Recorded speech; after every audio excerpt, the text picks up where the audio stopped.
So let's start. अब हम लोग आगे बढ़ते हैं। आइसोथर्मल प्रोसेस हमने कर लिया है ना। अच्छा, आइसोथर्मल में मुझे कुछ चीजें बताओ बेटा। यदि एक्सपेंशन हो रहा है ना, क्या हो रहा है? एक्सपेंशन। बेटा एक्सपेंशन में वर्क डन पॉजिटिव होगा या नेगेटिव? पॉजिटिव। पॉजिटिव। पॉजिटिव है ना। तो जब कभी भी एक्सपेंशन होता है बेटा, वर्क डन जो होता है वो पॉजिटिव होता है, याद रखना। ठीक है। और कंप्रेशन हो रहा है तो वर्क डन कैसा रहेगा? नेगेटिव। तो ये चीज आपको याद रखनी है, work done will be negative, है ना। और ये वर्क डन क्या है? Work done by the gas है। Remember this is work done by the gas. Okay. Chemistry में जो होता है वो work done on the gas होता है, यहाँ पर work done by the gas है।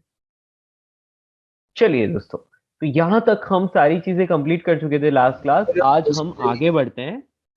बेटा ये जितने भी कर्व दिख रहे हैं ना, एक्सपेंशन हो रहा है तो इस तरह से आएगा, ये इस तरह से। और कंप्रेशन हो रहा है तो वापस ऑपोजिट डायरेक्शन में एरो लगेगा। ठीक है ना। या तो ये सिंपल सी बात थी। अब आगे बढ़ते हैं। Next, write down number 2।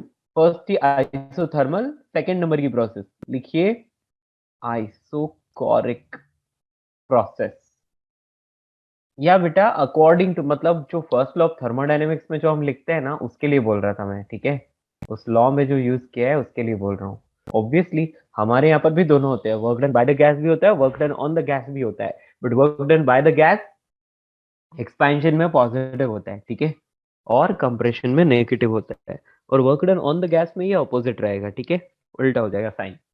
Isochoric process. बेटा आइसोकोरिक प्रोसेस क्या होती है? ऐसी प्रोसेस जिसमें क्या कांस्टेंट रहता है? वॉल्यूम। समझ रहे हो? यानी कि गैस का जो भी हीट देने पर गैस का टेम्परेचर तो बढ़ेगा लेकिन वॉल्यूम नहीं बढ़ेगा।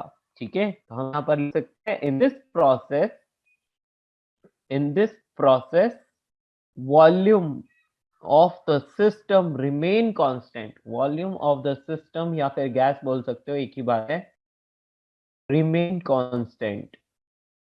Remain constant. यदि वो कांस्टेंट रहेगा तो आप बोल सकते हो कि v is equal to constant. और यदि pv is equal to nRT यदि हम लोग लिखते हैं बेटा, तो n कांस्टेंट है, r कांस्टेंट और वॉल्यूम भी कांस्टेंट है।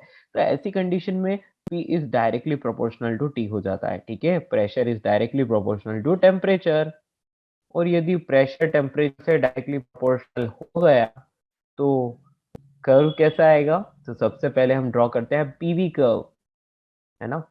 यहाँ पर पहले कर्व ही ड्रॉ कर लेते हैं। एक काम करते हैं, या इसको ऐसे भी कर सकते हैं, P1/P2 is equals to T1/T2। चलिए, अब मैं नेक्स्ट काम क्या करूँ? कर्व ड्रॉ कर लेते हैं पहले, फिर बाद में वर्क वगैरह की बात करेंगे। तो सबसे पहले मैं यहाँ पर ड्रॉ करता हूँ पीवी कर्व। PV curve. बेटा पीवी कर्व कैसा आएगा? इसके लिए वॉल्यूम तो कांस्टेंट है, प्रेशर चेंज हो सकता है। Yes. What type of curve it will be? जो भी वॉल्यूम है वो वॉल्यूम कांस्टेंट रहता है। Very good. यस। तो यहाँ पर उसका जो भी वॉल्यूम है वो वॉल्यूम क्या रहता है बेटा? कांस्टेंट रहता है। ठीक है। आपको नीचे टच नहीं करनी है। देखो इनिशियल प्रेशर कुछ ना कुछ तो होगा, फाइनल प्रेशर कुछ ना कुछ होगा। तो ये तरह से, ठीक है। समझ आया?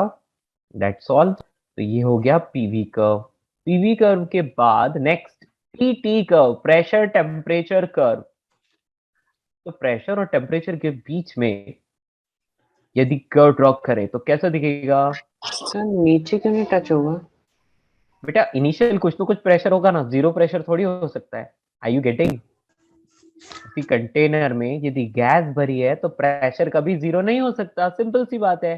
तो यदि मैं उसको नीचे ले आऊंगा और लास्ट में टच कर दूंगा तो प्रेशर जीरो तक पहुंच जाएगा, तो ऐसा तो हो नहीं सकता। There will be some yes initial sir. Pressure, right? आई बात समझ? हाँ यस सर। या तो वैसे ही अब straight line passing through origin होना चाहिए। तो यहाँ पर ये डायरेक्टली प्रोपोर्शनल है, तो ये ऐसा कर्व है कि इसको भी आपको पूरा ओरिजिन पे टच नहीं करना है। यहाँ पर कुछ डॉट्स लगा लो और यहाँ से शुरू करो। ठीक है। ऐसे। ठीक है। क्यों?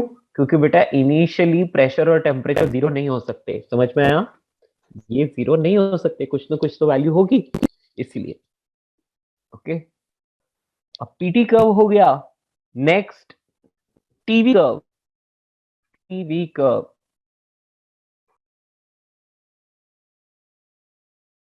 और यहाँ पर v इज कांस्टेंट। इसका कर्व भी वैसा ही है जैसा फर्स्ट वाला था। टेम्परेचर, वॉल्यूम, टेम्परेचर बढ़ाते जाओ, वॉल्यूम तो कांस्टेंट ही रहेगा, है ना। किसी को कोई भी problem? Sir, can you scroll up? Yes, एक मिनट कर लेते हैं स्क्रॉल अप। या this is the isochoric process, और ये सबसे सिंपल प्रोसेस है, ठीक है। सर हाँ बेटा बोलिए। तो हमने कोई इनिशियल लाइक वॉल्यूम लिया, मतलब एट सम इनिशियल प्रेशर वहां से इंक्रीज करते रहे यस बेटा, प्रेशर को। बिल्कुल। ओके प्रेशर सिर्फ वैक्यूम के लिए ही जीरो हो सकता है, वैक्यूम के अलावा कहीं पे भी प्रेशर जीरो नहीं होगा, ठीक है। Yes sir. एक कंटेनर है जिसमें वैक्यूम है तो वहीं पर प्रेशर जीरो हो सकता है, एल्स नॉट पॉसिबल। बेटा ये सबने नोट किया? Yes sir. सब आ गया इसमें। ये चीज समझ में आई सबको अच्छे से? हेलो? Yes yes. बेटा टी फॉर टेम्परेचर होता है, आपको पता है ना, T for temperature, PV equals to NRT में P for pressure, V for volume, T for temperature, N for number of moles, got it. और आर तो गैस कांस्टेंट है। आई होप सबका क्लियर है, राइट? किसी को कोई डाउट हो तो पूछ लेना। आगे बढ़े। अब नेक्स्ट हम लिखेंगे work done. Work done by the gas, by the gas during isochoric process. बेटा आइसोकोरिक प्रोसेस में वर्क कितना होना चाहिए बताइए? जीरो। जीरो। Very good. हम जानते हैं वर्क की definition, integration of P DV लिखा था। बेटा वॉल्यूम कांस्टेंट है, इसका मतलब डीवी की वैल्यू ही जीरो हो जाएगी, तो इसका मतलब जीरो, है ना। तो यहाँ पर आप बोल लोगे डायरेक्टली कि वर्क डन जो होता है वो जीरो होता है। और इसका रीजन क्या है? इसका रीजन सिर्फ एक है कि वॉल्यूम कांस्टेंट है। वॉल्यूम कांस्टेंट है मतलब डीवी जीरो। Got it? समझ आया? जब तक वॉल्यूम चेंज ना हो वर्क नहीं होता, दैट्स ऑल। अब change in internal energy. Change in internal energy. बेटा इंटरनल एनर्जी में यदि चेंज की बात करें, इसको कैपिटल लिख लेते हैं ताकि याद रहे। हाँ, सो इंटरनल एनर्जी में यदि चेंज की बात करें तो क्या हम बोल सकते हैं कि delta U is equal to F by two N R delta T. ये तो हो गया फर्स्ट फॉर्मूला। और हम जानते हैं एफ बाई टू आर को हम सीवी भी लिख सकते हैं, तो डेल्टा यू और करके लिख सकते हैं, और delta U is equals to N CV delta T. ये फॉर्मूला सारी प्रोसेसेस के लिए सेम ही आता है ना, इसमें कोई दिक्कत नहीं है, सारी प्रोसेसेस के लिए सेम आता है, ठीक है। अब यहाँ पर नेक्स्ट लिखते हैं from float. From float, float मतलब first law of thermodynamics. Okay, the heat, heat absorbed और रिलीज। तो यहाँ पर हीट एब्जॉर्ब या रिलीज, है ना। तो बच्चों यहाँ पर हम क्या लिख सकते हैं? इसके लिए हम लिख सकते हैं delta Q is equal to delta U plus W, है ना। और जब वर्क डन जीरो है तो आप बोल सकते हो क्या कि delta Q is equal to delta U directly, है ना। समझ आया? That's it. और यहाँ पर वर्क कितना है? जीरो। आई बात समझ दोस्तों? Sir can you please scroll up? Sir वो डीवी जीरो है ना, इसलिए वर्क डन जीरो हो गया ना। हाँ बेटा, वी कांस्टेंट है तो चेंज इन वॉल्यूम यानी कि DV is zero. Okay, okay sir.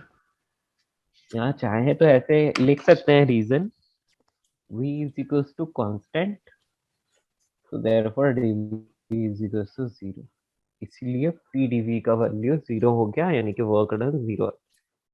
Isochoric process पे वर्क डन जीरो होता है।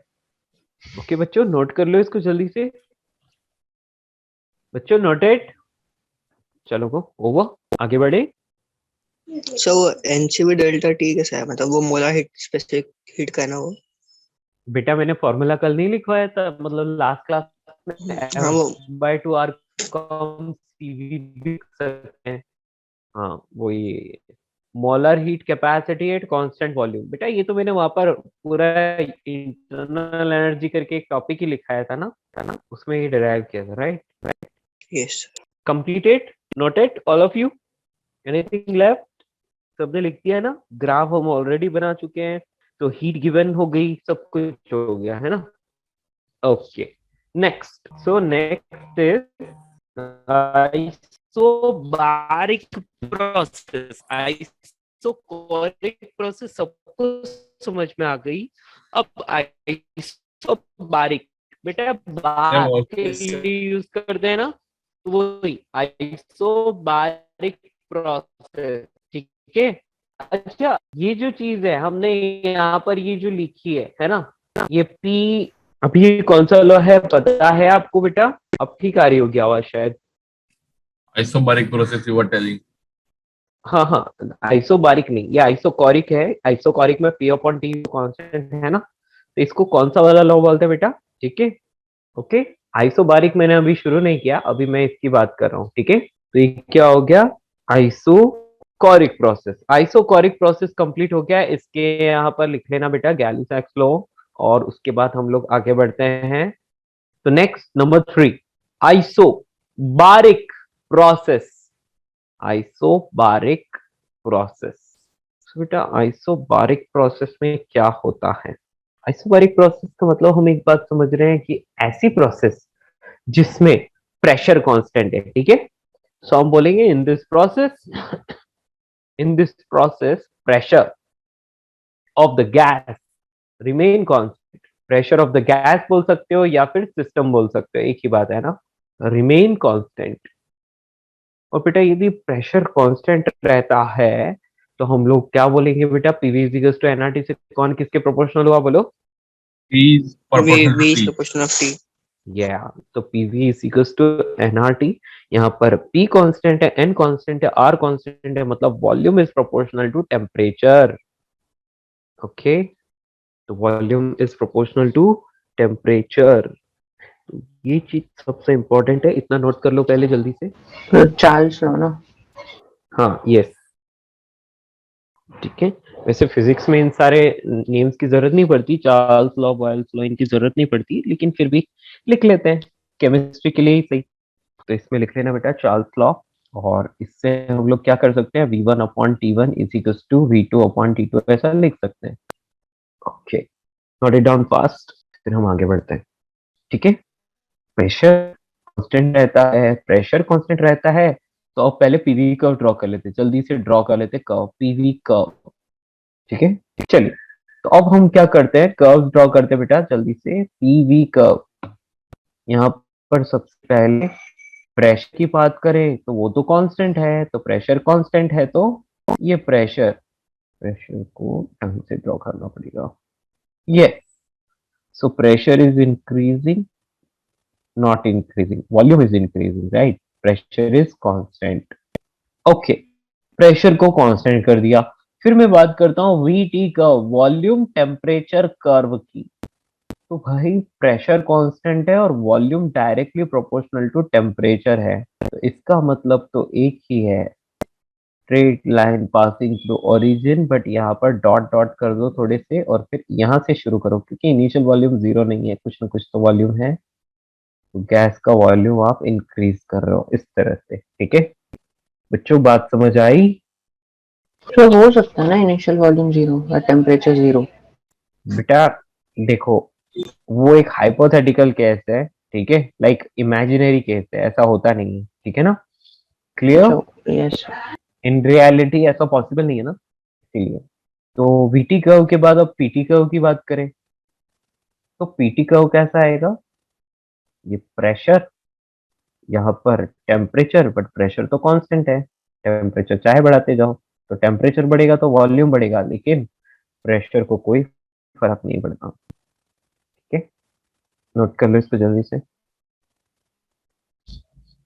सर ये कर्व पे कोई मतलब लाइक ऑप्शन में लिखा होता है, बस टिक मारना होता हाँ है बेटा, which is the right yes, curve. हाँ। Okay which of the following curve represent the isobaric process या आइसोकोरिक प्रोसेस, इस तरह से, है ना, हो सकता है, बिल्कुल। बेटा इसके अलावा भी बहुत सारी चीजों में यूज होता है कर्व, आगे जाकर और प्रोसेसेस भी आएंगी तो वहां पे भी आपको पहचानना पड़ता है। ठीक है दोस्तों। सर। हाँ जी।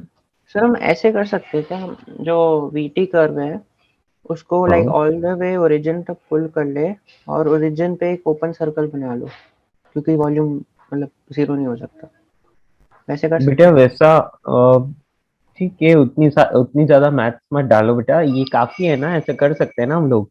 अरे वॉल्यूम V1 से V2 तक, ये V1 वॉल्यूम से V2 वॉल्यूम तक इसको इंक्रीज किया है, बस ऐसा। ठीक है। Okay okay. यस वो आपको वैसे वहां डाल के सर्कल लगाना, वो वैसे सब करने की जरूरत नहीं है, ऐसे इतना ही रहने दो बस, ठीक है ना। अरे सर। यहाँ पर जनरल प्रोसेस ले रहे हैं जिसमें है ना, मतलब कोई V1 से V2 तक, यहाँ तक वॉल्यूम इंक्रीज हुआ है, तो एक जस्ट रफली डायग्राम बना रहे हैं अपने को, कोई एकदम वैसा नहीं चाहिए। ओके सर, बट वो राइट होगा ना वैसा वाला भी? हाँ बेटा कर सकते हो ऐसे तो आप, ओके सर। है ना। अब आप एब्सोल्यूट जीरो तक लेकर जाओगे टेम्परेचर तो बिल्कुल हो ही सकता है फिर तो। ठीक है, आगे बढ़े। तो आप सभी ने कर्व्स ड्रॉ कर लिए, है ना। चलिए, तो अब आ रही आती है वर्क डन की। तो वर्क डन कैसे फाइंड करो बेटा? Work done, work done during isobaric process, isobaric process. और वो कैसे आएगा? मुझे पता है कि वर्क डन होता है इंटीग्रेशन ऑफ पीडीवी।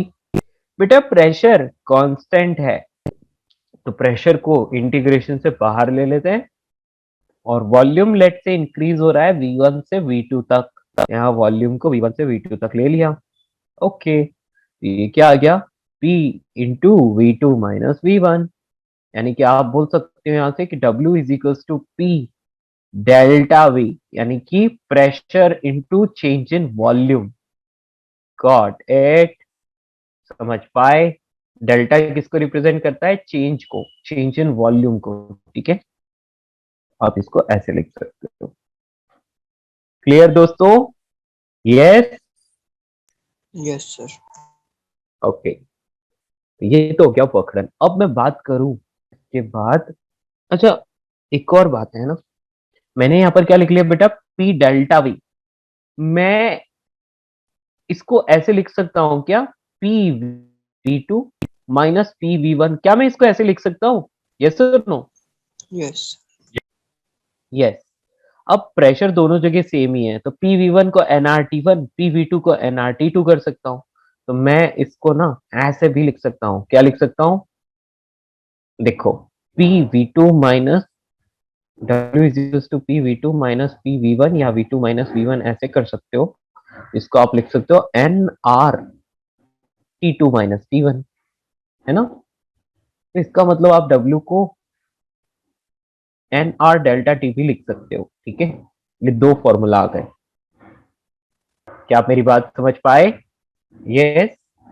एक काम करते हैं, इसको ऐसे ही लिखते हैं, ठीक है, इसको ऐसे ही लिखते हैं, और इसको भी ऐसे ही लिखते हैं, और इन दोनों का एक साथ फॉर्मूला वहां पर लिख लेंगे तो आपको ज्यादा अच्छे से याद रहेगा।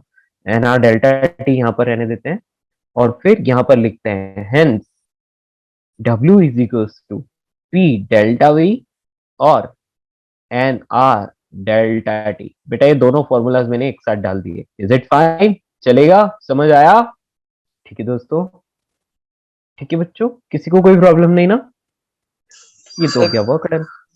नोट कर लो इसको, work done by the gas है ना, ये work done by the gas है ड्यूरिंग द आइसोबारिक प्रोसेस। अब change in internal energy, change in internal energy का क्या करें? सेम ही फॉर्मूला है हमेशा, है ना। तो चेंज इन इंटरनल एनर्जी को आप लिख सकते हो delta U is equals to F by 2 N R delta T, और इसी चीज को आप क्या लिख सकते हो?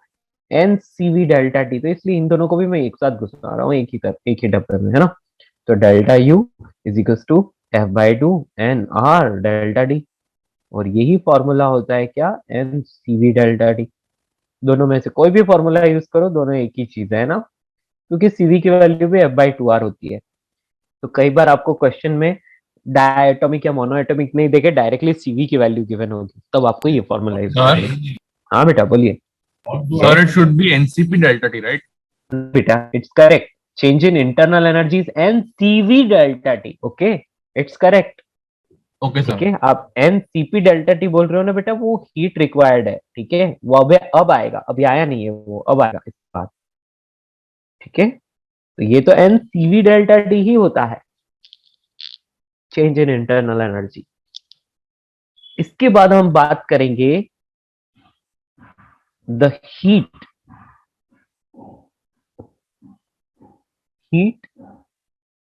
एब्जॉर्ब्ड और रिलीज, एब्जॉर्ब्ड या फिर रिलीज, उसका फॉर्मूला यदि हम लिखना चाहें तो हम लिख सकते हैं फ्रॉम लॉ ऑफ थर्मोडायनेमिक्स। वो होता है delta Q is equal to delta U plus W. Okay, तो अब मैं इसके लिए लिखता हूं बेटा, डेल्टा क्यू को हम लिख सकते हैं एन आर डेल्टा टी, ये तो हो गया F by two N R delta T, और ये हो गया एन आर डेल्टा टी। ठीक है, यदि दोनों जगह में एन आर डेल्टा टी को कॉमन ले लूं तो क्या हो जाएगा, F by two plus one R, है ना। एक फॉर्मूला तो आप ये यूज कर सकते हो। ठीक है, अब क्या करोगे आप, अब आप लिख लोगे F by two plus one और यहाँ पर एन आर डेल्टा टी। बेटा F by two plus one R को हम सीपी लिख सकते हैं, इसलिए डेल्टा क्यू की वैल्यू जो आ रही है वो एन सीपी डेल्टा टी के बराबर आ जाएगी। समझ पाए? यस दोस्तों। Yes. और यदि आपको सिर्फ प्रेशर और वॉल्यूम ही दिए हैं तो एन आर डेल्टा टी की जगह आप क्या लिख सकते हो, प्रेशर और वॉल्यूम दिए हैं तो पी डेल्टा वी लिख सकते हो, है ना। समझ पा रहे हो? तो इस चीज को आप ऐसे भी लिख सकते हैं कि that is equal to P delta V, F by two plus one और यहाँ पर पी डेल्टा वी। ठीक है, ये भी सही है, एन आर डेल्टा टी की जगह पी डेल्टा वी लिख सकते हैं, कोई प्रॉब्लम नहीं है, कोई नहीं रोक सकता हमें। बिल्कुल, तो इतने सारे फॉर्मूलाज हमारे पास आ गए। ठीक है,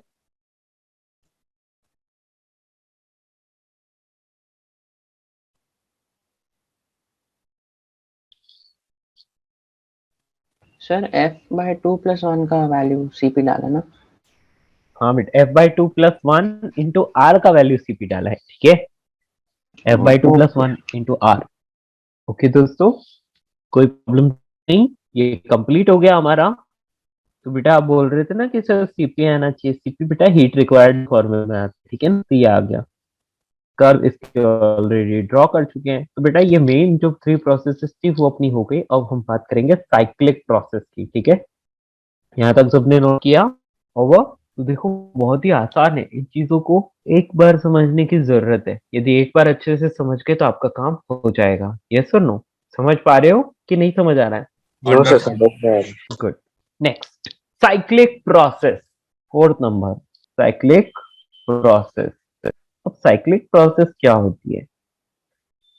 ऐसी प्रोसेस जो एक कंप्लीट साइकिल यानी कि कंप्लीट लूप को कवर कर रही है ना। अब साइक्लिक प्रोसेस क्या होता है बेटा, एक से ज्यादा प्रोसेस वहां पर होती है और वो मिलकर एक क्लोज साइकिल बनाती है, क्लोज लूप बनाती है। ठीक है, यानी कि initial state of system and final state of system are same. जो इनिशियल प्रेशर होता है, ठीक है, इनिशियल टेम्परेचर, इनिशियल वॉल्यूम, वहां से प्रोसेस स्टार्ट होती है और फिर कहीं पहुंचती है और वापस उसी जगह पर आ जाती है। यानी कि फाइनल प्रेशर भी वही होगा जो इनिशियल प्रेशर है, फाइनल वॉल्यूम भी वही होगा जो इनिशियल वॉल्यूम है, फाइनल टेम्परेचर भी वही होगा जो इनिशियल टेम्परेचर है। ठीक है, तो साइक्लिक प्रोसेस में हो सकता है एक से ज्यादा छोटी छोटी प्रोसेस फ्लो करें, लेकिन फिर से क्या होता है, प्रोसेस वही पहुंचती है जहां से वो स्टार्ट हुई थी। ठीक है, साइक्लिक प्रोसेस। तो साइक्लिक प्रोसेस के बारे में लिखो बेटा, in the cyclic process initial and final states are, in the cyclic process initial and final state are same, initial state जो होगी वही फाइनल स्टेट होगी, तो ये दोनों सेम होंगे। देयरफॉर आप क्या बोल सकते हो, इनिशियल प्रेशर जो होगा वही फाइनल प्रेशर होगा, इनिशियल टेम्परेचर जो होगा वही फाइनल टेम्परेचर होगा, एंड इनिशियल वॉल्यूम जो होगा वही फाइनल वॉल्यूम होगा। ठीक है, हाँ जी। अभी नेक्स्ट बात ये है बेटा कि ये चीज तो आपको समझ में आई, तो यहाँ आप एक और चीज लिख सकते हैं, it can be, it can be formed of more than, या फिर इट की जगह आप प्रॉपरली लिख लो बेटा, अ cyclic process can be formed, a cyclic process, cyclic process can be can be a combination of more than one process, more than one process, एक से ज्यादा प्रोसेस का कॉम्बिनेशन हो सकता है। ठीक है, more than one process to form a closed loop, closed loop या closed cycle आप इसको बोल सकते हो। ठीक है, एडियाबेटिक सबसे लास्ट में आएगा बेटा, एडियाबेटिक को मैं सबसे लास्ट में पढ़ाता हूँ। ठीक है, पहले साइक्लिक पढ़ाता हूँ, फिर कुछ क्वेश्चंस करते हैं, फिर हम एडियाबेटिक पर चलते हैं। ठीक है ना, ताकि आप लोगों को एक बार ये ऊपर वाली सारी चीजें एक्सेप्ट करने जितना टाइम मिल जाए, आपका माइंड इनको एक्सेप्ट कर लेगा अच्छे से, उसके बाद एडियाबेटिक पर चलेंगे। क्लियर, इतना लिख लो आप। अब देखो मैं आपसे एक छोटा सा क्वेश्चन पूछता हूँ, एक छोटा सा question, which of the following which of the following are cyclic processes? A, B, C and D, 4 options आपके सामने रख लेता हूं। यहाँ पर प्रेशर, यहाँ पर वॉल्यूम, यहाँ पर प्रेशर, यहाँ पर वॉल्यूम, प्रेशर, वॉल्यूम, यहाँ पर प्रेशर और यहाँ पर volume.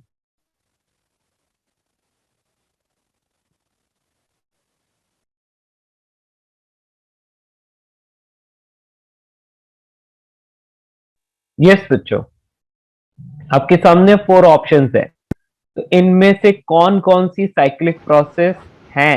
Which of the following are cyclic processes? All of them. ABD. All of them. ABD. A, B, D. Okay. Sir A B, A and B. Okay. Sir, all of them. All of this. Okay. चलिए तो शुरू करें, आप सबके answers आ गए। ठीक है बेटा, यहाँ पर एक ध्यान देने वाली बात यह है कि ऐसी प्रोसेस जिसमें इनिशियल स्टेट और फाइनल स्टेट सेम हो वही साइक्लिक प्रोसेस है। ठीक है, तो चलिए मान लिया कि यहाँ से स्टार्ट हो रही है प्रोसेस, तो यहाँ से ये देखो एरो लग रहा है ना, तो एरो के अकॉर्डिंग गए, फिर यहाँ से यहाँ आए और यहाँ से फिर से यहीं पहुंच गए, मतलब फर्स्ट वाली साइक्लिक प्रोसेस है ना, क्योंकि एरो क्या है, एक ऑर्डर में है और एक क्लोज लूप बना रहा है। ठीक है, सेकंड में क्लोज लूप है, मान लिया यहाँ से स्टार्ट हुआ, तो यहाँ से गया और वापस इसी जगह आ गया, क्योंकि एरो सेम ऑर्डर में है, ये भी साइक्लिक प्रोसेस। थर्ड बेटा, मान लिया यहाँ से स्टार्ट हुआ ए पॉइंट से, यहाँ से गया बी पर, बेटा देखो एरो सेम डायरेक्शन में, यानी कि नीचे वाले प्रोसेस भी ए से बी तक जा रही है, तो इनिशियल प्रोसेस ए है, फाइनल प्रोसेस बी है, इसका मतलब ये तो साइक्लिक नहीं हुई। क्यों नहीं हुई? क्योंकि इनिशियल स्टेट ए है और फाइनल बी है, और दोनों ही प्रोसेस ए से बी ही जा रही है, बी से ए कोई भी प्रोसेस नहीं जा रही है। Are you getting? समझ आया? बोलिए दोस्तों। Yes, sir. लास्ट वाली देखिए, मान लिया कि ए पॉइंट है, तो ए से स्टार्ट हुई, बी पर गई, बी से सी गई, सी से डी गई, लेकिन ये डी से ए नहीं जा रही है, बल्कि ये ए से डी जा रही है, यानी कि इन ऊपर वाली देख लो, नीचे वाली देख लो, तो ये क्या कर रहे हैं, सब लोग इनिशियल से फाइनल डी तक जा रहे हैं, इनिशियली ए से फाइनल डी तक जा रहे हैं, तो मतलब ये भी साइक्लिक नहीं हुई। The answer is just A and B only. Got it? अभी समझ आया सबको? पक्का? तो ये जो एरो लग रहे होते हैं ना, ये बहुत इंपॉर्टेंट होते हैं। ठीक है सर हाँ बेटा बोलो। Sir in all of these graphs like For one volume, how can you have two pressures? क्यों नहीं हो सकता बेटा? आइसोथर्मल प्रोसेस में क्या होता है, आइसोकोरिक प्रोसेस में क्या होता है, एक ही वॉल्यूम पर दो अलग अलग प्रेशर होते हैं ना, टेम्परेचर इंक्रीज किया तो प्रेशर इंक्रीज हो गया, यस और नो? याद है? कोई प्रोसेस देखो, लास्ट वाला देखो, ए से बी पर जा रही है ना, ए बी किस टाइप की Yes, sir. प्रोसेस हुई? आइसोकोरिक प्रोसेस हुई है ना, वॉल्यूम Yes. कांस्टेंट है लेकिन प्रेशर ए से बी तक जा रहा है Yes, sir. क्योंकि टेम्परेचर इंक्रीज हुआ है। हाँ, सो हो सकता है ऐसा, ठीक है, डन, ओवर। ये क्वेश्चन अच्छे से समझ में आया, नोट किया आपने? आपको नोटबुक में लिखना है, बहुत इंपॉर्टेंट है, ठीक है? Sure. हाँ बेटा, बोलिए। तो फिर B या फिर C में जो point A two point B जा रहा है वो कौन सा प्रोसेस होगा जो कर्व्ड वाला है? बेटा जरूरी थोड़ी है कि वो कोई डिफाइंड प्रोसेस हो, कुछ भी रैंडम प्रोसेस हो सकता है बी वाले में, है ना? जरूरी नहीं है कि वो ऊपर वाले तीन में से ही हो सकता है, वो कुछ भी रैंडम प्रोसेस भी हो सकता है जिसका कुछ नेम नहीं है, हमें पता नहीं है, ठीक है? अच्छा, okay sir. Clear? Sir like जो ऑप्शन डी है हाँ उसमें AD लाइन और BC लाइन दोनों पे सेम प्रेशर, मतलब सेम वॉल्यूम पे दो अलग अलग प्रेशर आ रहा है, वैसे बोल रहे हैं। हाँ, तो हो सकता है बेटा। एक मिनट, कौन सी लाइन बेटा? AD, hello? BC and AD line, एक अगर हम BC and AD, BC and AD, okay बेटा। क्यों नहीं हो सकता? प्रेशर तो अलग अलग है ना, तो टेम्परेचर अलग अलग होगा, तो सेम वॉल्यूम चेंज बिल्कुल हो सकता है। यहाँ पर V1, यहाँ पर V2, यहाँ पर प्रेशर P1, यहाँ पर प्रेशर P2, क्यों नहीं हो सकता है? हो सकता है, ठीक है? तो वॉल्यूम चेंज नहीं बोल रहे, सेम तो pressure for a given volume, लेकिन इफ यू हाँ, take one point at x axis तो बेटा टेम्परेचर अलग अलग होगा सेम वॉल्यूम के लिए, सेम ही वॉल्यूम के लिए टेम्परेचर अलग होगा, प्रेशर अलग नहीं हो सकता क्या? हाँ यस सर, इसीलिए ओके। तो टेम्परेचर पर भी डिपेंड करता है, इसीलिए, है ना? आ गई बात समझ? आगे बढ़े, चलिए दोस्तों। तो ये ऊपर वाली सारी चीज आपने लिख ली थी कि the cyclic process, the initial and final position, final state of system are same, है ना? तो इसको मैं मिनिमाइज कर लेता हूँ फिर से, और या आगे बढ़ते हैं, ठीक है, डन। इतना तो सबका हो गया, यस? चलिए दोस्तों, तो ये आपको याद रखना है बेटा, लूप्स तो बहुत जगह मिलेंगे लेकिन आपको पता होना चाहिए कि कहाँ पर क्या करना है। तो बेटा क्योंकि initial and final state same होते हैं, इसीलिए हम लोग बोलेंगे, टामक करके लिखना, change in internal energy, change in internal energy, internal energy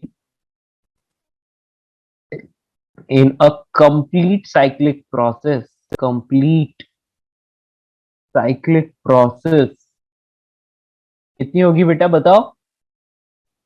0. Very good, zero, ठीक है, ये जीरो होगी। हाँ जी, अभी भी आपको डी में दिक्कत है बेटा, देखो ये डी वाला प्रोसेस देखो, एक प्रोसेस है जो यहाँ से यहाँ है, यहाँ से यहाँ और यहाँ से यहाँ, ठीक है बेटा? ये ए से स्टार्ट हुआ और डी तक पहुंचा, यदि ये डी से वापस ए तक आ जाता ना, तो ये साइक्लिक होता, तो ये साइक्लिक होता। देखो सेम ऑर्डर में, ये सारे एरोस जो है ये सेम ऑर्डर में आ जाते हैं, तो ये साइक्लिक होता। लेकिन अभी ऐसा नहीं गिवन है, अभी आपको एरो जो है वो ऑपोजिट डायरेक्शन में ए से डी तक है, समझ आया? तो दोनों ही, ऊपर वाली प्रोसेस देख लो तो ए से डी जा रही है, नीचे वाली भी ए से डी जा रही है, इसका मतलब ये साइक्लिक प्रोसेस नहीं है, क्योंकि ये फिर से ए तक नहीं आ पा रही है ना, इसलिए। चलिए, तो ये चीज आपकी क्लियर हो गई। अभी मैं यहाँ पर चेंज इन इंटरनल एनर्जी की बात करूं तो बेटा, initial temperature is equal to final temperature in a cyclic process. इसीलिए क्या होता है, देखो बीच में टेम्परेचर चेंज हो सकता है, बीच में पूरा टेम्परेचर चेंज हो रहा है, प्रेशर चेंज हो रहा है, वॉल्यूम चेंज हो रहा है, लेकिन फाइनली वापस क्या हो जाता है, टेम्परेचर वही हो जाता है जो कि इनिशियल में है। तो इसका मतलब change in internal energy in complete cyclic process zero.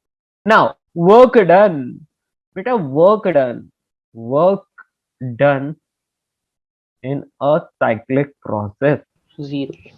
Cyclic process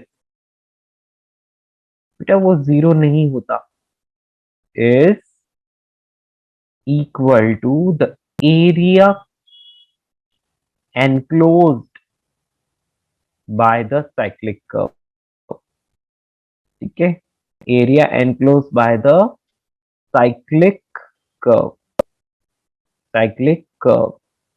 कैसे कैसे बेटा, हम एक बात जानते हैं, W is equals to integration of PdV। इसका मतलब क्या होता है?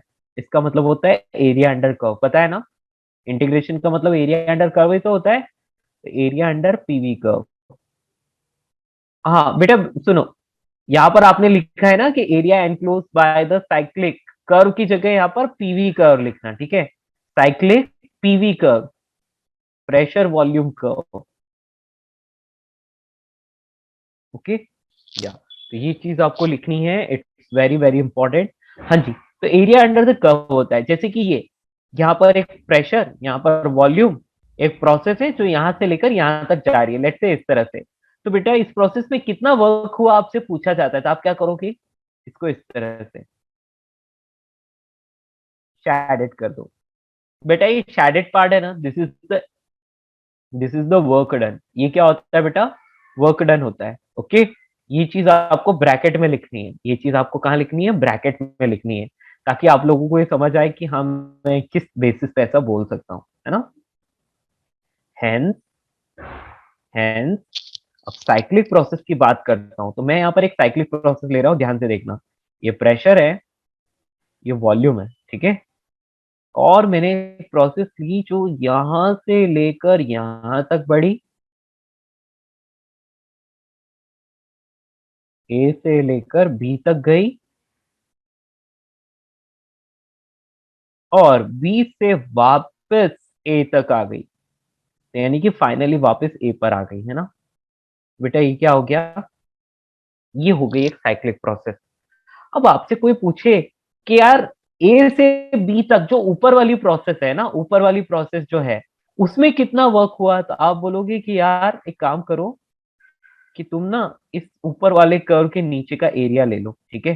तो आपने ये यहां से लेकर यहां तक क्या किया, एरिया ले लिया, ये पूरा एरिया आपने ले लिया, ठीक है, यहां से यहां तक आपने एरिया ले लिया, ओके। तो बेटा ये जो येलो वाली लाइन वाला जो दिख रहा है ना, ये एरिया अंडर ऊपर वाला, फर्स्ट ऊपर वाला प्रोसेस, ठीक है।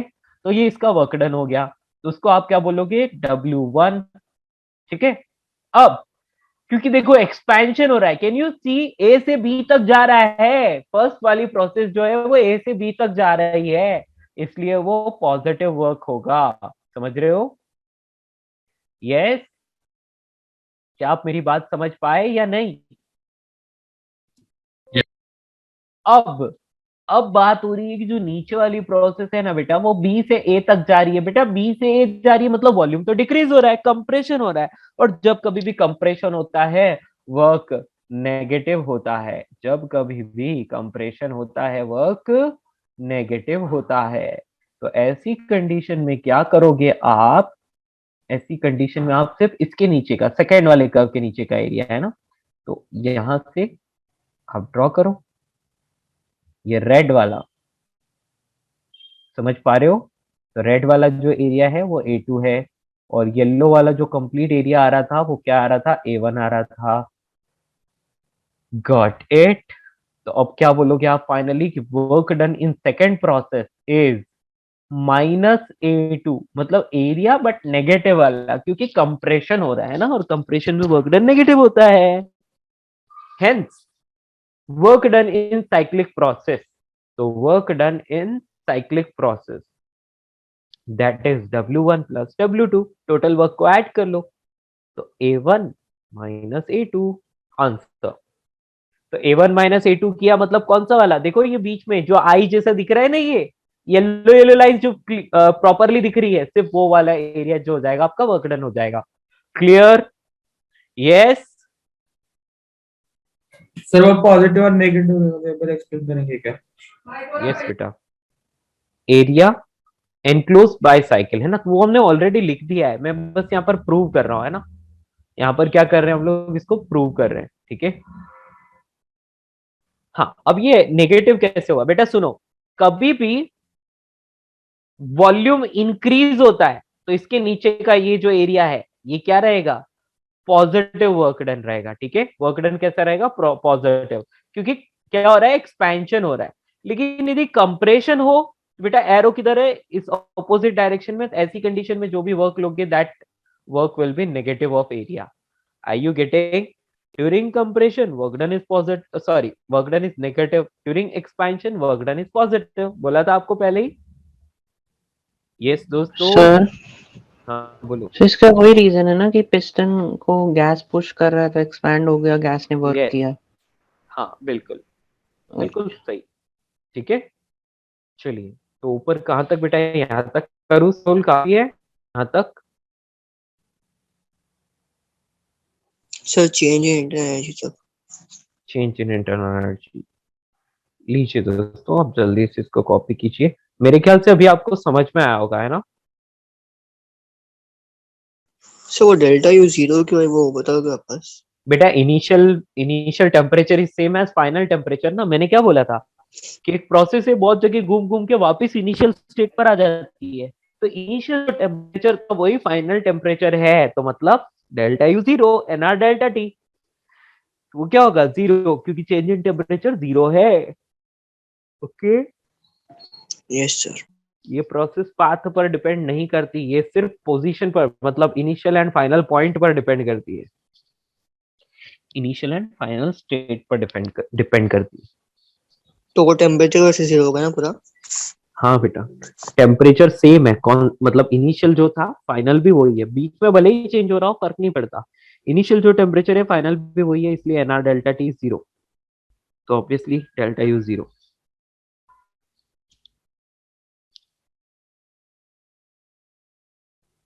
उसके बाद ये change in internal energy and work done का डेरिवेशन, मतलब वर्क डन क्या होता है वो, ये दोनों चीजें बहुत बहुत इंपॉर्टेंट है बेटा, ठीक है। बहुत बहुत इंपॉर्टेंट है। Work done is area enclosed, area enclosed by the cycle, है ना। तो यहाँ पर मैंने आपको प्रूव कर रहा हूँ, यहाँ पर आपको बता रहा हूँ कि वर्क डन क्या होता है, एरिया अंडर द कर्व, है ना, एरिया अंडर द कर्व, ठीक है। ये एक नॉर्मल प्रोसेस के लिए है, ठीक है, कोई भी एक सिंपल सी प्रोसेस ले लियो उसके लिए है। तो अब आप बात करोगे कि साइक्लिक प्रोसेस के लिए क्या होता है, तो देखो ऊपर वाली प्रोसेस नंबर 1 के लिए तो पॉजिटिव वर्क था और नीचे वाली के लिए नेगेटिव वर्क था, ठीक है। तो साइक्लिक प्रोसेस के लिए क्या हो जाएगा, सिर्फ जो बीच का एरिया है ना, इस कर्व के, इस लूप के बीच का एरिया है, वही आंसर है, वही वर्क डन है। Okay done. सर थोड़ा सा ऊपर। चलिए आप लिख लीजिए आराम से इसको।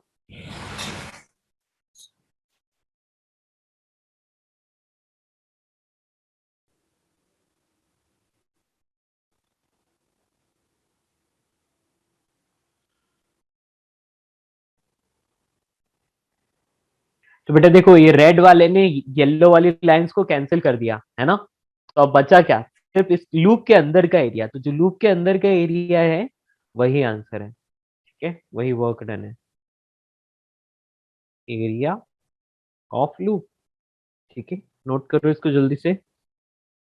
सर तो कोई भी फिगर देंगे उसको हम लोग दो पार्ट में डिवाइड करके सॉल्व करेंगे ना फिर? हाँ बेटा, मतलब आपको ये देखना है कि लूप, लूप का एरिया क्या है, आपको दो पार्ट में डिवाइड करने की जरूरत भी नहीं पड़ेगी, आपको सिर्फ लूप का एरिया देखना है बस, ठीक है। Yes sir. अभी क्वेश्चन करेंगे तो अच्छे से समझ में आएगा, ठीक है ना। Yes sir.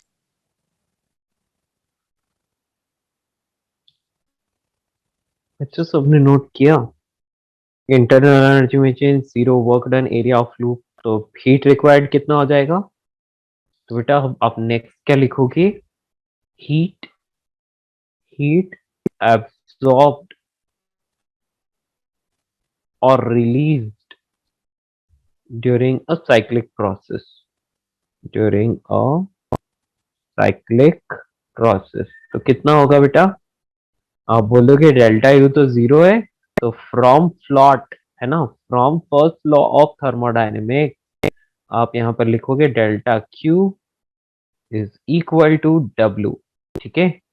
क्यों ऐसा हुआ, क्योंकि डेल्टा यू तो जीरो है, इसीलिए, ठीक है बच्चों, ओवर, ठीक है। सो यही है साइक्लिक प्रोसेस। अब हम बात करते हैं कुछ कुछ बेसिक चीजों की। तो सारी सारी बेसिक बेसिक चीजें हमने लिख ली है बेटा। अब वर्क डन वगैरह हो गया। हाँ, यहाँ पर एक तो इम्पोर्टेंट पॉइंट लिखने पड़ेंगे हम लोगों को। सुनो, वो इम्पोर्टेंट पॉइंट ये है कि पीवी साइकिल की बात कर रहे हैं ना बेटा, यहाँ पर टामक करके लिखना। इफ पीवी साइकिल है ना, पीवी साइकिल बेटा याद रखना, प्रेशर वॉल्यूम कर्व होना चाहिए। वाई एक्सिस पर प्रेशर और एक्स एक्सिस पर वॉल्यूम, ठीक है, इसीलिए बोल रहा हूं। तो PV cycle is clockwise, clockwise, then then work done, work done कैसा होगा बेटा? क्लॉकवाइज साइकिल हुआ तो work done positive. will be positive, work done will be positive. और if PV cycle is anti-clockwise, then work done will be negative. ठीक है, ये चीज आपको ध्यान रखनी है हमेशा। वैसे आप कॉमन सेंस से देख सकते हो, पर आप बता सर ऑलरेडी। देखो ये क्लॉकवाइज था ना, ये कैसा था? ये क्लॉकवाइज था। तो क्लॉकवाइज था इसलिए कैसा है? ओवरऑल पॉजिटिव आया, क्योंकि देखो आप देख सकते हो कि ए से बी के लिए एरिया ज्यादा है और बी से ए के लिए एरिया कम है, तो पॉजिटिव आ गया, है ना। ए से बी पॉजिटिव था, बी से ए नेगेटिव था। तो ऐसे ही यदि उल्टा हो जाता ना लूप, तो फिर वो नेगेटिव आ जाता है ना। यहाँ पर अपन मैं आपको क्वेश्चन पूछ रहा हूँ। सर हाँ सर वो नेगेटिव का एरिया इंक्रीज हो जाता है ना फिर, इसलिए ओवरऑल नेगेटिव आता। हाँ, yes yes yes yes, okay बिल्कुल। सर। हाँ, तो यहाँ पर हम लोग लिखेंगे mark the sign of work done, mark the sign of work done, यानी कि पॉजिटिव और नेगेटिव। पॉजिटिव कौन है और नेगेटिव कौन है वो आपको मार्क करना है, ठीक है। तो देखिए फर्स्ट ये कुछ एग्जांपल कर रहे हैं ना, तो ए लिख लीजिए यहाँ पर प्रेशर है, यहाँ पर वॉल्यूम है, ठीक है। तो प्रेशर वॉल्यूम कर्व आपके सामने गिवन है और इस टाइप का कर्व आपको गिवन है। आपको सिर्फ वर्क डन पॉजिटिव होगा या नेगेटिव उसके नीचे बस यही लिखना है ना। Sir first one will be negative. रुको रुको, आप लिख दो बस, आंसर मत बताओ, है ना।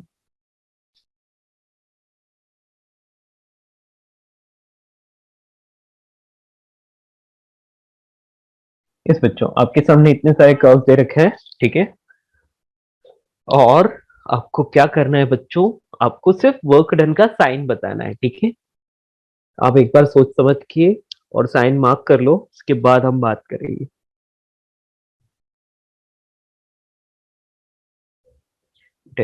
ये एक बार ये ड्रॉ कर लो, फिर मैं ऊपर स्क्रॉल करके बता दूंगा। एक बार ये क्वेश्चन कर लेते हैं, फिर हम ऊपर स्क्रॉल करेंगे, ठीक है। First, work done will B positive और नेगेटिव। बेटा फर्स्ट वाले में वर्क डन पॉजिटिव या negative? Negative. Negative, very good. क्यों? क्योंकि एंटी क्लॉकवाइज साइकिल है। सेकंड वाले में ये भी पीवी कर्व ही है और ये Positive. क्लॉकवाइज साइकिल है, तो work done is positive. Positive. Second वाले में पॉजिटिव आ गया। थर्ड वाले में पॉजिटिव। बेटा साइकिल क्लॉकवाइज है, लेकिन ये पीवी कर्व नहीं, ये उसका उल्टा है, वीपी कर्व है। तो वीपी कर्व के लिए पूरी तरह से रिवर्स हो जाएगा, यानी कि क्लॉकवाइज साइकिल होने के बावजूद यहाँ पर वर्क डन नेगेटिव आएगा। क्यों? क्योंकि ये पीवी कर्व थोड़ा ही ना, ये तो वीपी कर्व है, तो उल्टा हो जाएगा, ठीक है। इस वाले में ले लो, तो देखो पीवी कर्व है और एंटी क्लॉकवाइज है, work done will be negative. Sir हाँ, सेकंड वाले में फिर हम थर्ड वाले में हम कैसे करेंगे? W इक्वल्स जस्ट साइन आपको रिवर्स कर देना है। हाँ, आप जो पीवी कर्व होता, यदि पीवी कर्व यदि एंटी क्लॉकवाइज होता तो पॉजिटिव होता, पीवी कर्व क्लॉकवाइज होता तो पॉजिटिव होता, लेकिन यहाँ पर वीपी कर्व है, वीपी कर्व है मतलब उसका उल्टा हो जाएगा, ठीक है। Got it? सर आप वो प्रूफ करके दिखा सकते हो? ड्रॉ करके देखोगे तो इस तरह से ड्रॉ करो। Invert the whole graph, but 90 yes, degrees. Very good, invert whole the graph, ठीक है, ठीक है। तो इसको इस तरह से रखो आप, समझ आया? तो देखो ये ऊपर वाली प्रोसेस जो है जिसका एरिया ज्यादा आ रहा है, इसका कंप्रेशन हो रहा है, लेकिन नीचे वाले में क्या हो रहा है, एक्सपेंशन हो रहा है। एक्सपेंशन वाला एरिया इतना सा, लेकिन कंप्रेशन वाला एरिया इतना बड़ा, यहाँ से यहाँ तक, है ना। तो ओवरऑल विघटन देखा जाए तो कैसा आ जाएगा, ऑब्वियसली नेगेटिव आएगा, क्योंकि कंप्रेशन वाले का एरिया ज्यादा आ रहा है। Got it. तो वो जो स्ट्रेट लाइंस है उनका, बेटा वो स्ट्रेट लाइन तो वो कांस्टेंट वॉल्यूम की है ना, तो उनके लिए तो कोई वर्क आएगा ही नहीं। Okay sir. अच्छा, मतलब हमको मतलब टेढ़ा करके देखना है। यस, टेढ़ा करके देखना है इस तरह ओके, से। Got it. Yes sir. चलिए, तो आप तो बस ऐसे ही याद रख लो, बीपी कर्व है तो सब उल्टा हो जाएगा, क्लॉकवाइज के लिए नेगेटिव, एंटी क्लॉकवाइज के लिए पॉजिटिव हो जाएगा, ठीक है। आ रही बात समझ। चलिए लास्ट वाला, नेगेटिव। क्लॉकवाइज साइकिल है लेकिन वीपी कर्व है, इसलिए नेगेटिव आंसर, ठीक है। सर एक बार जूम आउट कर लोगे, स्क्रीनशॉट लेना। हम्म, यस सर। ओके दोस्तों, पीवी कर्व में क्लॉकवाइज साइकिल पॉजिटिव होता है, लेकिन वीपी कर्व में क्लॉकवाइज साइकिल नेगेटिव होता है, उल्टा हो जाता है, ठीक है। यस बेटा, स्क्रॉल अप करने के लिए आपने बोला था ना किसी ने, तो ये लॉक कर दिया मैंने, नोट कर लो जल्दी से।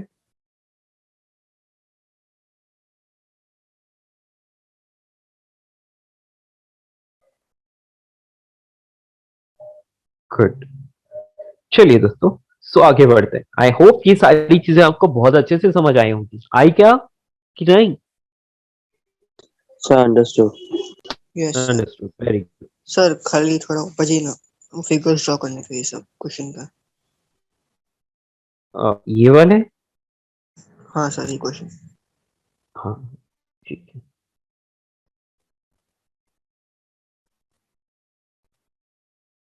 बेटा ई क्लॉकवाइज साइकिल है, लेकिन वो वीपी कर्व है, पीवी कर्व नहीं है। यदि पीवी कर्व होता तो पॉजिटिव होता, लेकिन ये वीपी कर्व है इसलिए नेगेटिव है, ठीक है।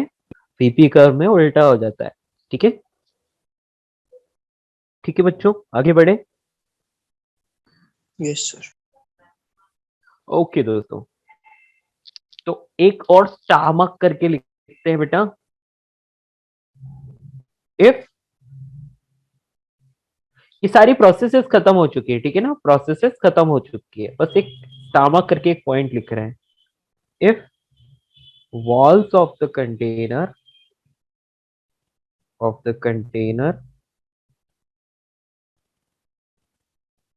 are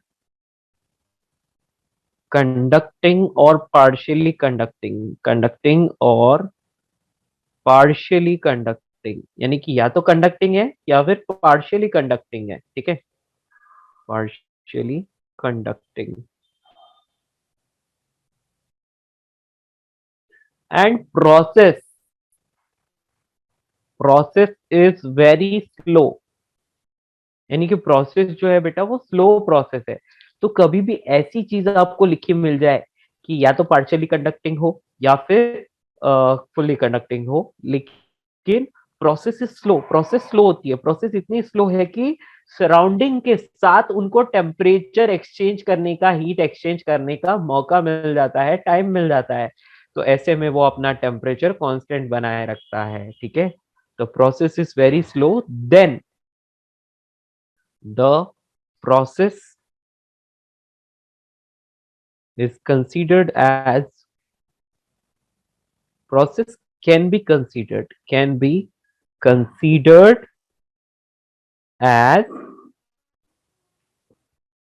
isothermal process, ठीक है। isothermal process, गॉट इट दोस्तों, नोट कर लो इसको। बेटा जब कभी भी स्लो प्रोसेस होती है और वहां पर ऐसा नहीं लिखा है कि वॉल्स आर इंसुलेटिंग या कंप्लीटली नॉन कंडक्टिंग, ऐसा ऐसे वर्ड्स नहीं लिखे हैं, ठीक है। या फिर आप बोल सकते हैं कि कंडक्टिंग या पार्शियली कंडक्टिंग लिखा है, तो ऐसी कंडीशन में आप क्या बोलोगे, आइसोथर्मल प्रोसेस है। दी फुल्ली इंसुलेटिंग वॉल है तब एडियाबैटिक प्रोसेस होगी, ठीक है।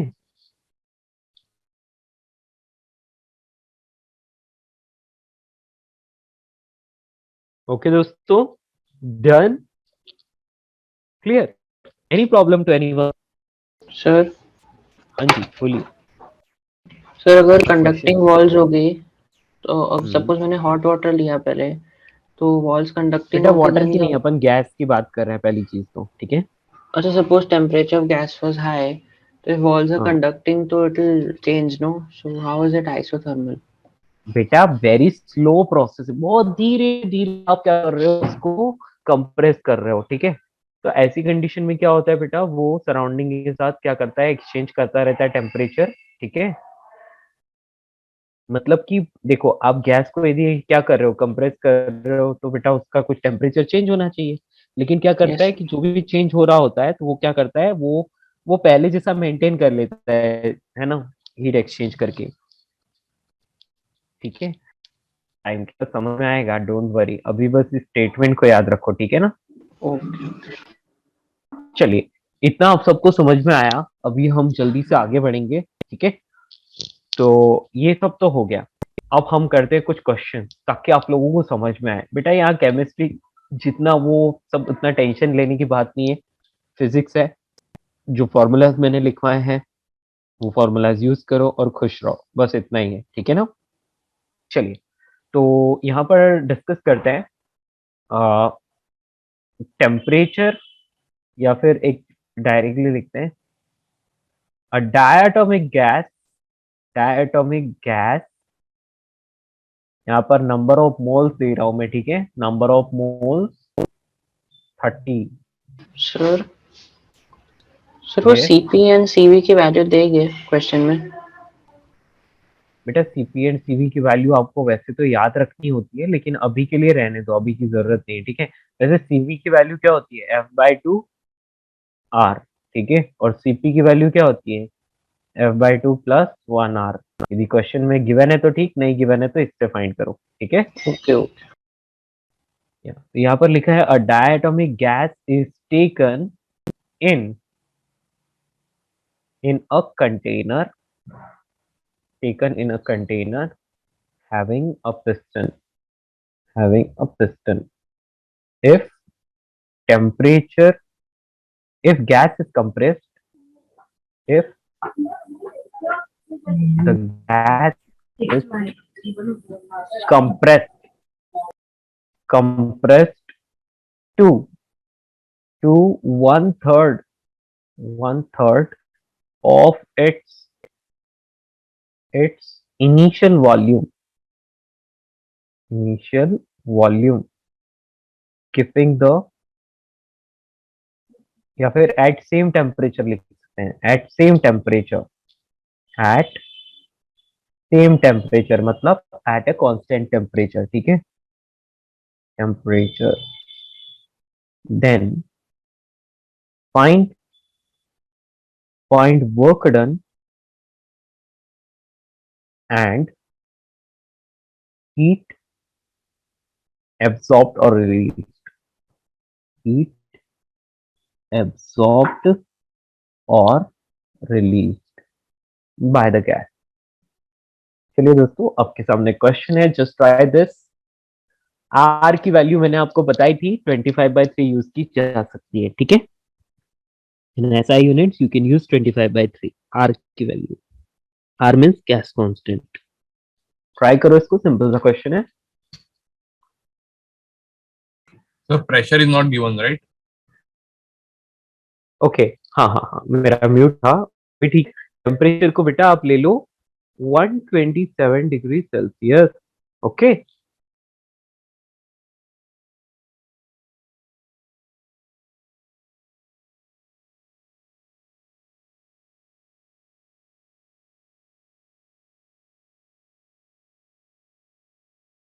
किसी का आंसर? ओके, आहन ने आंसर दिया है, विल चेक इट। बेटा आर की वैल्यू 25/3 जूल पर मोल पर केल्विन ले सकते हो, ठीक है ना, वो मैंने आपको लिखवाई थी, वही यूज कर सकते हो। So is the value of log 3 given? नहीं बेटा, log 3 को log 3 रहने देना है। लॉग को लॉग ही रहने दो। हाँ जी बच्चों, तो आंसर आ रहा है बेटा। आप नहीं, मैं क्या बोल रहा हूँ, आपको 2.303 लॉग करने की जरूरत नहीं है। आप उसको ln रहने दो, है ना, मतलब नेचुरल लॉग में ही रहने दो, ठीक है। 2.303 को इतना मल्टीप्लाई कराने करके कैलकुलेशन कराने की मेरी इच्छा नहीं है ना। आप उसको ln को ln ही रहने दो, ठीक है। तो उससे क्या है कि मतलब सिंप्लीफाइड में बस आपको ये चाहता हूँ कि आप कॉन्सेप्ट अप्लाई करो, है ना। कैलकुलेशन ठीक है आपको करनी है मॉड्यूल में। तो यहाँ पर सबसे पहले बोला है डायटोमिक गैस है, डायटोमिक गैस है, ठीक है। अब यहाँ पर बोला है कि 30 मॉल ले लिए, तो n इज टू 30। F की वैसे जरूरत नहीं पड़ेगी, लेकिन फिर भी जरूरत पड़े तो हम 5 ले लेंगे क्योंकि डायटोमिक गैस है ना। हाँ जी। अब बोला है कि is taken in a container और if the gas is compressed to 1/3 of its initial volume, यदि इनिशियल वॉल्यूम V है तो फाइनल वॉल्यूम क्या हो जाएगा, इनिशियल वॉल्यूम का 1/3, है ना। तो initial volume divide by 3। Okay, तो gas is compressed 1/3 of its initial volume, यानी कि initial sorry sorry sorry initial volume का 1/3 कंप्रेस किया है। समझ में आया। गैस इज कंप्रेस्ड, यहां पर मैंने एक वर्ड नहीं लिखा, टू या फिर बाय कुछ तो लिखना चाहिए, है ना। तो यहां पर मैं लिख सकता हूँ गैस इज कंप्रेस्ड टू, लिख देते चलो। Gas is compressed to 1/3 of its initial volume. तो बेटा इनिशियल वॉल्यूम VI है, तो कहां तक कंप्रेस किया, 1/3 वॉल्यूम तक, यानी कि फाइनल वॉल्यूम जो हो गया वो VI/3 हो गया। समझ में आया। तो compressed to 1/3 of its initial volume at same temperature, मतलब टेम्परेचर तो कांस्टेंट है, और यदि टेम्परेचर कांस्टेंट है तो इसका मतलब ये आइसोथर्मल प्रोसेस है। तो बेटा इतना डेटा आपको गिवन है, तो इससे आप क्या कंक्लूड कर रहे हो, इससे आप सिर्फ यही कंक्लूड कर रहे हो कि ये तो एक आइसोथर्मल प्रोसेस है ना। अच्छा, और टेम्परेचर कैसे लेना होता है, केल्विन में। 127 degree plus 273, 400 kelvin. Yes, correct. बस तो अब क्या करोगे, वर्क डन। सबसे पहले change in internal energy isothermal process में 0 होती है। वर्क डन कितना होता है, वर्क डन होता है nRT ln V final upon V initial. चलिए वैल्यू रख लीजिए, n मतलब 30, R मतलब 25/3 और T का मतलब होता है 400। और यहां पर आ जाएगा log ऑफ या ln, डायरेक्टली लिख लो ln। Final volume is V initial by 3 और इनिशियल वॉल्यूम V इनिशियल है ही। तो अब यहाँ पर आपको क्या मिल गया बेटा, वर्क डन मिल जाएगा। तो कितना मिलेगा, 3 से कैंसिल करो, 10 टाइम्स 250, 250 इंटू 400 बेटा, 250 इंटू 400 कितना आएगा, 1 lakh. 10⁵ hello, Yes, sir. 10⁵ है ना। और यहाँ पर आ रहा है ln 1/3। बेटा log 1/3 को वैसे देखा जाए तो आप इसको ऐसे भी रख सकते हो, लेकिन है ना हमें इसको log 3 लिखना पड़ेगा, है ना। तो यदि इसको log 3 लिखते Minus हो तो ये आ 10 जाएगा lakh. -10⁵ ln 3। This is the answer, ठीक है। तो ये देखो नेगेटिव वर्क आ गया, गैस कंप्रेस हुई थी इसलिए। तो work done is -10⁵ log 3। This is the final work done. Joules okay, joules. हाँ जी बेटा, बिल्कुल जूल। ठीक है। And sir, the अब heat absorbed. The yes, heat heat absorbed is absorb will be basically equal work to done. Work done. ठीक है। तो बेटा अब यहां पर ये आ गया, क्लियर। तो देखो, हीट एब्जॉर्ब यदि पॉजिटिव होती है तो मतलब हीट एब्जॉर्ब हो रही है, और ये नेगेटिव है मतलब हीट रिलीज हो रही है, ठीक है। तो हम क्या बोलेंगे कि 10⁵ ln 3 joule heat released. Got it. टामक करके आप एक चीज लिख सकते हो, if delta Q is equal to positive then heat absorb वैसे मैंने लिखवा रखा है, राइट, यस और नो बच्चों। Yes, sir. या मैंने लिखवा रखा है इसलिए टेंशन नहीं, ठीक है। डेल्टा क्यू पॉजिटिव आई मतलब सिस्टम ने हीट एब्जॉर्ब की, बाहर से ली। लेकिन यहाँ नेगेटिव आ गया मतलब सिस्टम ने अपने से हीट को रिलीज कर दिया, बाहर निकाल दिया, Sir, but ठीक है। work was done on it, right? So it should be absorbing heat, right? What? If the surroundings did work on the system should absorb heat, right? No. System is releasing the heat, बेटा. System पर work हुआ ना, gas ने work जो gas पर work हो गया, तो बेटा ऐसे में क्या हो जाता है, यहाँ पर हीट जो होती है वो रिलीज होती है, ठीक है. Okay, sir. यदि गैस वर्क कर लेती तो फिर यहाँ पर क्या हो जाता, हीट बाहर निकलती, सॉरी एब्जॉर्ब होती, गैस वर्क करती, work done by the gas होता तो, समझ रहे हो ना, यदि work done by the gas positive होता तो हीट जो होती वो एब्सॉर्ब होती. That's all. So heat is released and work negative है. इसका मतलब क्या है, work done by the gas is negative, मतलब सिस्टम पर वर्क हुआ है. किसने किया, सराउंडिंग ने वर्क किया. So it is showing that the work is done by surrounding on the system. Okay, next अगला question.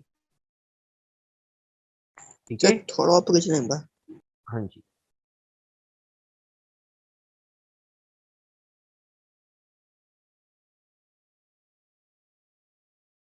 So can you show the entire question and answer once?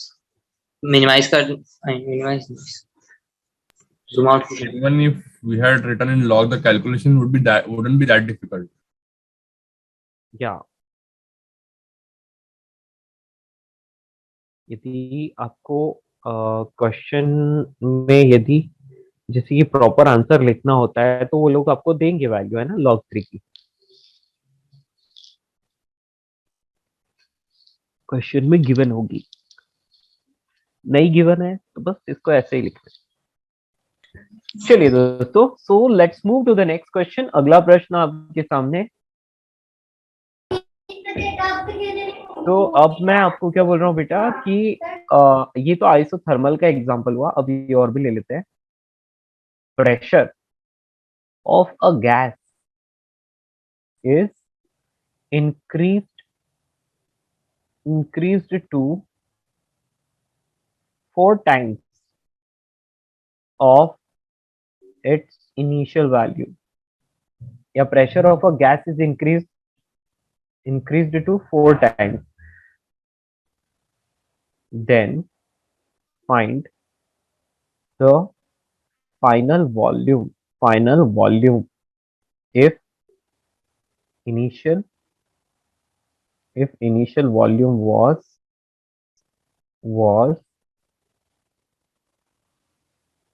1000 meter cube.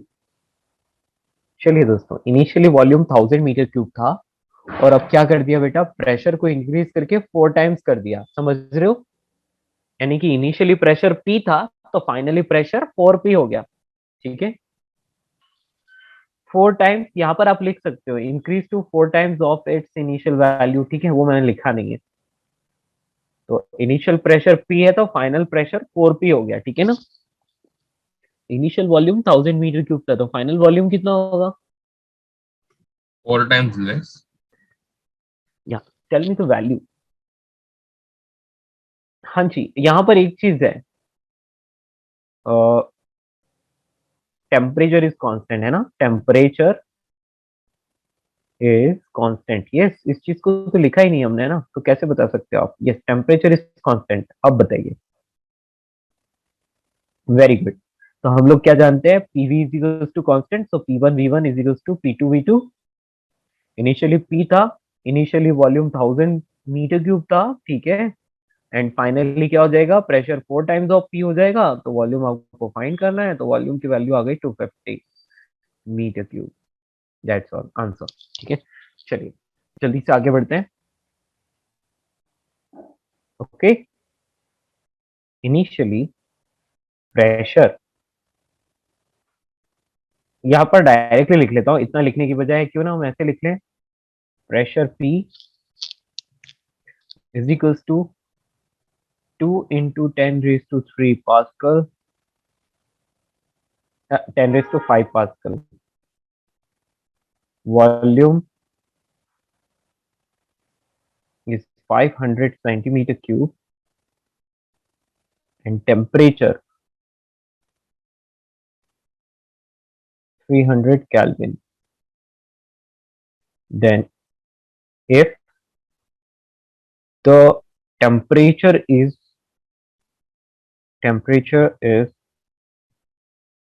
raised to raised by लिख लेते हैं raised by if temperature is raised by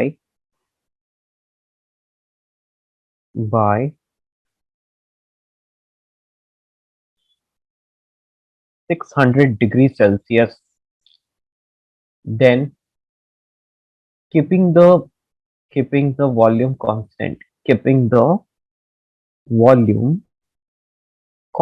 यानी कि volume को constant रखकर क्या कर दिया, टेम्परेचर को 600 डिग्री से इंक्रीज कर दिया. Then find final pressure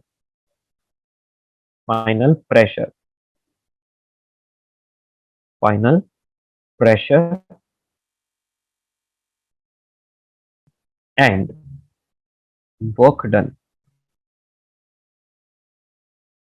and heat absorbed by the gas. चलिए दोस्तों, इसका आंसर बताइए. तो वो ऊपर वाले का आंसर एक बार दिखा दो ना. ऊपर वाला अभी भी नहीं लिखा, ये रहा ना 2. नहीं, हो गया.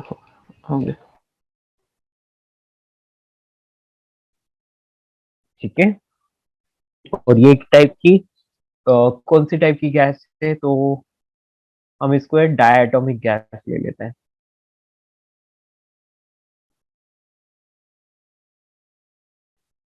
तो बेटा एक टाइप की डायटोमिक गैस है. ठीक है. उसका इनिशियल प्रेशर, वॉल्यूम और टेम्परेचर आपको गिवन है, और टेम्परेचर को 600 डिग्री से इंक्रीज कर दिया. 600 डिग्री सेल्सियस, पहले जो भी टेम्परेचर था उससे 600 डिग्री और ऐड कर दिया और एक्स्ट्रा इंक्रीज कर दिया आपने, है ना. तो आपको बताना है कि finally pressure, work done and heat absorbed कितना होगा. Is number of moles given? Not given. Okay. बेटा वॉल्यूम सेंटीमीटर क्यूब में दिया है ना.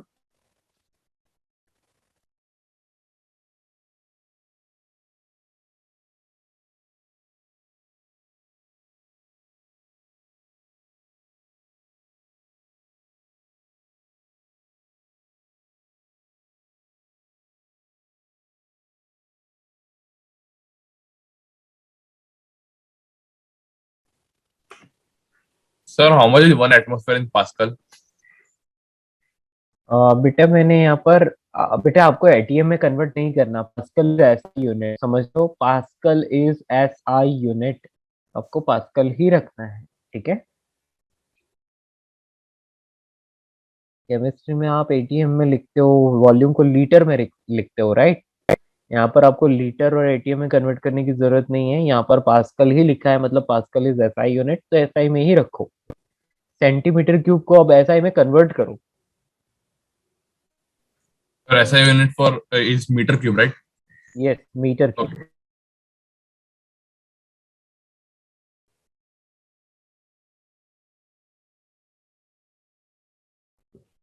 ओके. बेटा मैंने नंबर ऑफ मोल्स दिए नहीं है, इसका मतलब ये नहीं कि आप फाइंड नहीं कर सकते, आप फाइंड कर सकते हैं, राइट. मैंने जानबूझ के नंबर ऑफ मोल्स नहीं दिए हैं यहाँ पर, है ना. तो आपको वो खुद से फाइंड करना है. Substituted as PV by RT, right? PV is equals to nRT, तो N is equals to PV upon RT. बिल्कुल.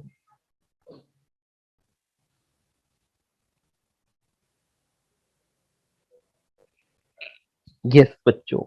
तो यहाँ पर एक चीज तो पता है क्या, वॉल्यूम इज कांस्टेंट, है ना. क्वेश्चन में बोला है वॉल्यूम कांस्टेंट रखना है, तो मतलब वर्क डन को तो बिना सोचे समझे 0 लिख दो. यस, वर्क डन तो डायरेक्टली 0 हो गया. अब आपको पूछा है कि फाइंड द फाइनल प्रेशर, तो आप एक काम कर सकते हैं, जब कभी भी वॉल्यूम कांस्टेंट है तो P is directly proportional to T. तो इसका मतलब P2 अपॉन P1 को आप T2 अपॉन T1 के बराबर लिख सकते हैं. यस और नो. तो फाइनल प्रेशर इज P2, लेकिन initial pressure is P1. P1 की वैल्यू कितनी है बेटा, 2 × 10⁵ तो ये आ गया. मल्टीप्लाइड विथ T2 यानी कि फाइनल टेम्परेचर, और फाइनल टेम्परेचर 600 से इंक्रीज किया था तो टोटल 900 केल्विन। इनिशियल 300 था, 600 इंक्रीज कर लिया तो 900 केल्विन हो गया, है ना? कितना हो गया? 900 kelvin. Okay, divide by initial कितना था? 300 था, तो ये 300, राइट?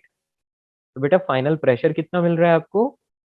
यहाँ पर आ रहा है 6 इंटू 10⁵ पास्कल। किसी को कोई प्रॉब्लम? बच्चों इतना सबका क्लियर है? Sir, I have a doubt. Yes बेटा। Sir, instead of converting the temperature was raised by 600 degrees Celsius, first I converted that 600 degrees to Kelvin. And the no answer need, was not coming. No need बेटा। क्यों? क्योंकि बेटा आपको क्या दिया? आपको delta T की वैल्यू 600 डिग्री सेल्सियस दी है ना? Yes, sir. अब आप चेंज इन टेम्परेचर को 600 डिग्री बोलो चाहे 600 केल्विन बोलो, बात तो वही है ना? Yes, sir. यदि यहाँ पर रेज्ड टू 600 डिग्री सेल्सियस होता तो फिर आपको 273 ऐड करना पड़ता, है ना? Okay, क्योंकि sir. वो फाइनल टेम्परेचर गिवन होता, लेकिन यहाँ रेज्ड बाय लिखा है, इसका मतलब है आपको टेम्परेचर का डिफरेंस दिया है। मतलब 300 केल्विन था और फिर 600 और इंक्रीज किया तो टोटल 900 हो गया। समझ में Okay, आया? sir. Yes, sir. तो चेंज इन टेम्परेचर चाहे डिग्री सेल्सियस में लिखो चाहे केल्विन लिखो, इक्वली होता है, ठीक है? Sir, but you above gave temperature in Kelvin and raised by 600 degrees Celsius. बेटा डेल्टा टी मैंने अभी आपको बोला कि चेंज इन टेम्परेचर को आप 300 केल्विन बोलो, सॉरी 600 केल्विन बोलो या 600। अच्छा आपको पता ही नहीं है वो चीज ना? देखो सर ऐसे बात कैसे हो बताओ। सकता है? क्यों नहीं हो सकता? आपको बोला है कि T not is equal to 27 degree Celsius है ना? इसको केल्विन में कन्वर्ट करो। 300 केल्विन। 300 केल्विन है ना? 300 केल्विन।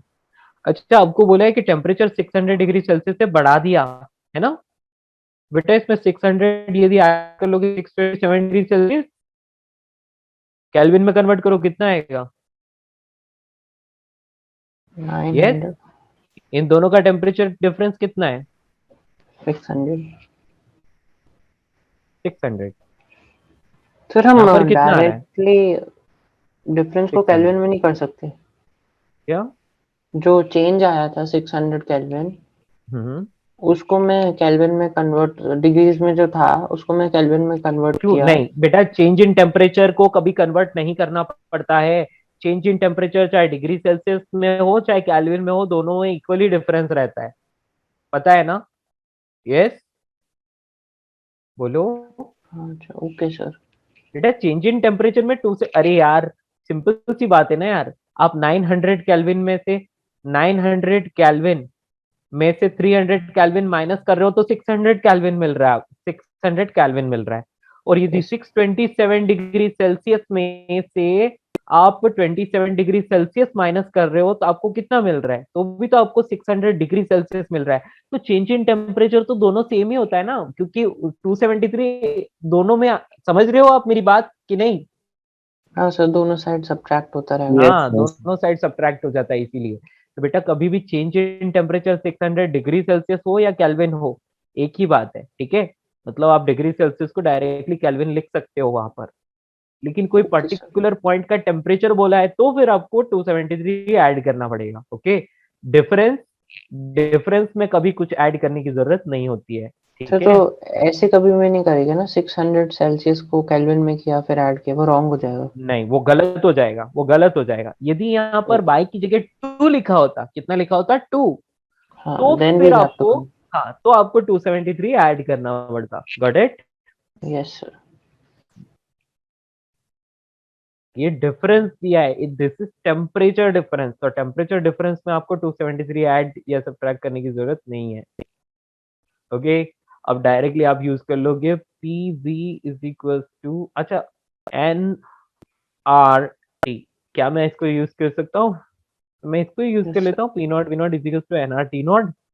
पी नॉट की वैल्यू आपको दी है 2 इंटू 10⁵ पास्कल। वॉल्यूम, वॉल्यूम आपको कितना दिया बेटा? 500, 500, लेकिन सेंटीमीटर क्यूब है। 1 सेंटीमीटर में 10⁻⁻² मीटर होते हैं, तो ये 10⁻⁻⁶ मीटर क्यूब हो गया is equals to n। r की वैल्यू मैंने बोला ही था ऐसा यूनिट में 25/3 रख सकते हो आप, और टी नॉट की वैल्यू 300 केल्विन। क्लियर? कोई प्रॉब्लम? तो देखिए ये 3 से ये 3 कैंसिल, 100 टाइम्स इन 2 जीरोस से ये 2 जीरोस डायरेक्टली कैंसिल। क्लियर? इस 5 से ये 25 5 टाइम्स आ जाएगा। हाँ जी, अभी इधर सॉल्व करते हैं। तो बेटा नंबर ऑफ मोल्स कितने आ रहे हैं आपको? ये 10⁻⁻6 है और ये 10⁵ है। यहाँ पर आ रहा है 0.2/5। Is it correct? हेलो दोस्तों, क्या ये सही है? Yes, sir. I got 1/25. Yes. तो आप लोग इसको लिख सकते हो डायरेक्टली कितना? 1/25। पक्का? सोच लो। Yes, sir. 1/5/1.5. So ठीक है? 0.04 आएगा ना? हाँ एक ही बात है, इसको 0.04 भी लिख लो, कोई बात नहीं। ठीक है, कितने मोल्स आ गए? किसी को कोई भी प्रॉब्लम यहाँ पर? No. No problem. ठीक है, तो ये आ गया। तो अब आपको क्या करना है बेटा? आपको तो फाइंड करना है कि वर्क डन या हीट एब्जॉर्ब फाइंड करना है ना। तो हीट एब्जॉर्ब आपको पता है कि इस प्रोसेस के लिए heat absorb will be equal to what? Change in internal energy, मतलब F/2 nR डेल्टा टी के बराबर होगा। Yes, F Yes. मतलब 5 डायटोमिक गैस है, बाई 2 नंबर ऑफ मोल्स को आप चाहें तो लिख लीजिए 1/25 चलेगा। R की वैल्यू को 25/3 लिख लीजिए और डेल्टा टी की वैल्यू कितनी है? 600। Got it? कैंसिल कीजिए सारी चीजों को, ये 25 से 25 कैंसिल हो जाएगा, ये 200 आ जाएगा यहाँ पर। ठीक है ना? कोई प्रॉब्लम तो नहीं? Answer is 500 500 joule. joule. तो इतनी हीट को क्या करना पड़ेगा? एब्सॉर्ब करना पड़ेगा। कभी पाए ओवर फिनिश। तो this is the heat absorb. Question अच्छे से समझ में आया?